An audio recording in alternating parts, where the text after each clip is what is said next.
di ayat 12 itu kan Allah menyuruh melepaskan kedua terompah Nabi Musa ya, Pak Ustadz ya. Ya, ya, sandal Ba- sepatunya. Iya. Eh, dalam hal ini kan pada saat kita masuk masjid itu juga kita buka terompah atau sepatu atau sendal kita ya Pak Ustadz ya. Ya, ya, Tapi ada kalanya saya pernah lihat di apa namanya video itu ada dibolehkan kita sholat menggunakan sepatu gitu, seperti askar yang ada di Mekah gitu atau ya, Madinah. Itu bagaimana Pak Ustadz ininya? ya. Begini, kalau dibolehkan pakai sepatu atau sandal itu sebetulnya di zaman Nabi dulu juga ada. Makanya ada pelajaran tentang khuf. Ya, kalau orang berwudu masih pakai sepatu, ya, ketika dia pakai sepatu masih dalam keadaan ada air wudu, maka ketika dia batal, dia cukup ketika berwudu pada bagian kaki itu cukup diusap bagian atas dari kakinya saja, nggak perlu usap bawahnya. Dan dahulu di padang pasir, masjid itu memang belum ada tempat khususnya yang ada lantainya begitu, sehingga yang terjadi adalah sepatu itu selalu dibersihkan oleh pasir-pasir. Kan kalau ada kotoran pun dengan padang pasir dibersihkan. Jadi sepatu itu juga suci. Nah, eh, saat ini sebetulnya tetap yang lebih baik kita melepas karena ada lantai sudah yang bersih. Ya, lantai yang disucikan yang terus dipel itu seperti di Masjidil Haram pun demikian. Tapi tetap juga kita dapati askar-askar atau beberapa jemaah di Masjidil Haram pun itu masih tetap pakai sendal. Ya, itu alhamdulillahnya kita bersyukur kepada Allah adalah karena di sana Allah takdirkan udara tidak lembab. Jadi mudah membersihkan sesuatu yang kotor dan najis itu. Ya, jadi dengan dia berjalan dan juga memang kadang rajin juga dipel, itu insya Allah terjamin kebersihannya, kesuciannya.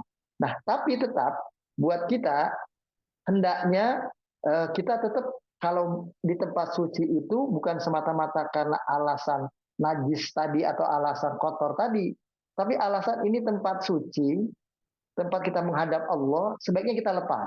Itu begitu. Ini untuk menunjukkan penghormatan sifatnya, penghormatan kepada Allah. Makanya saya sering menganjurkan kepada jemaah kalau di Masjidil Haram, kalau kita pun mau pakai sandal, karena kita kakinya mungkin nggak bisa jalan kalau nggak pakai sandal. Lagi lantai Masjidil Haram kemarin kan lantainya selalu dalam perbaikan, itu kasar-kasar, lantainya suka dapat yang pecah-pecah dan semacamnya. Maka saya anjurkan bawa sandal, sandal yang bersih dia bawa. Nah, waktu dari hotel ke masjid, dia pakai sandalnya. Begitu mau masuk masjid, dia ganti sandal yang dia bawa tadi. Sandal yang dia bawa dari hotel, dia masukin ke dalam kantong sandal. Jadi bawa dua sandal, itu mungkin akan lebih baik.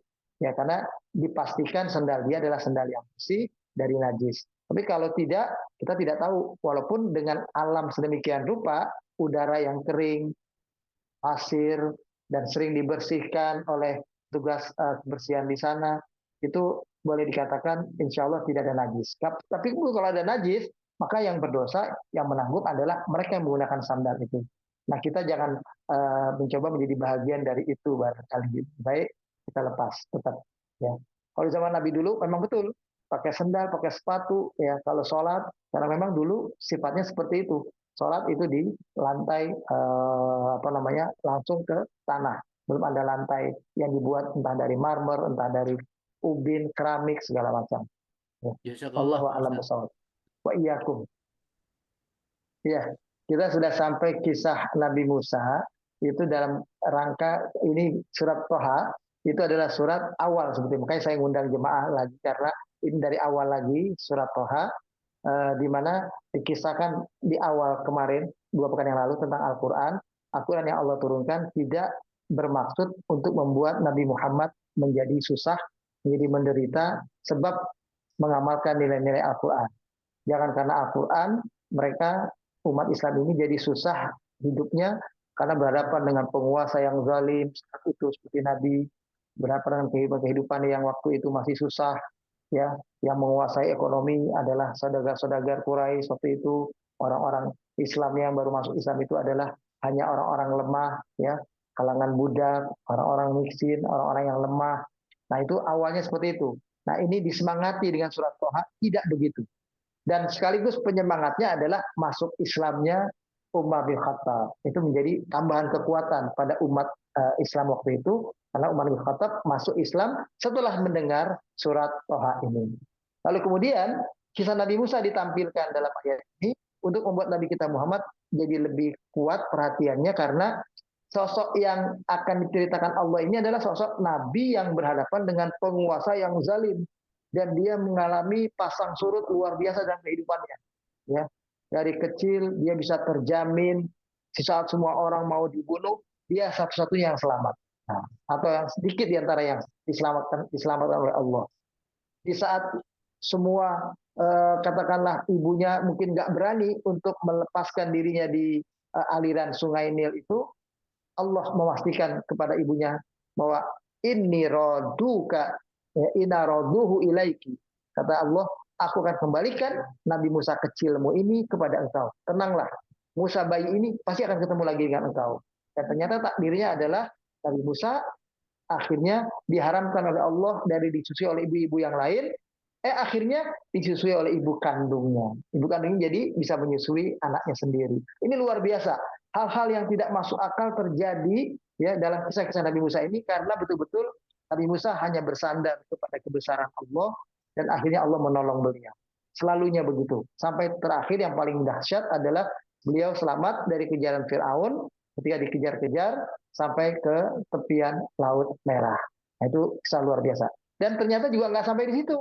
Sampai kisah berikutnya, ya, umat yang sudah diselamatkan kaum Bani Israel ternyata membangkang lagi, malah bikin patung anak sapi saat Nabi Musa justru bermunajat kepada Allah selama 40 malam. Balik malah bikin onar lagi. Itu begitu terus sampai permintaan yang aneh-aneh, minta ada air ya di setiap batu-batu yang ada. Buktikan kalau Tuhanmu adalah maha besar, maha agung, buktikan dia bisa mengeluarkan air. Sampai dipukulkan tongkat, keluar di setiap batu-batu itu ada 12 batu, keluar 12 mata air untuk masing-masing 12 suku.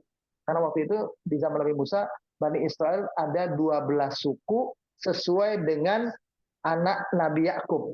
Jadi Nabi Yakub masing-masing anaknya itu punya keturunan-keturunan. Nah, itulah keturunan Bani Israel dari keturunan anak Nabi Yakub yang 12 orang. Termasuk Nabi Yusuf, Benyamin, ada Yahuda, ya, dan lain-lain yang 12 orang. Itulah makanya jadi 12 mata air. Terus kisah Nabi Musa.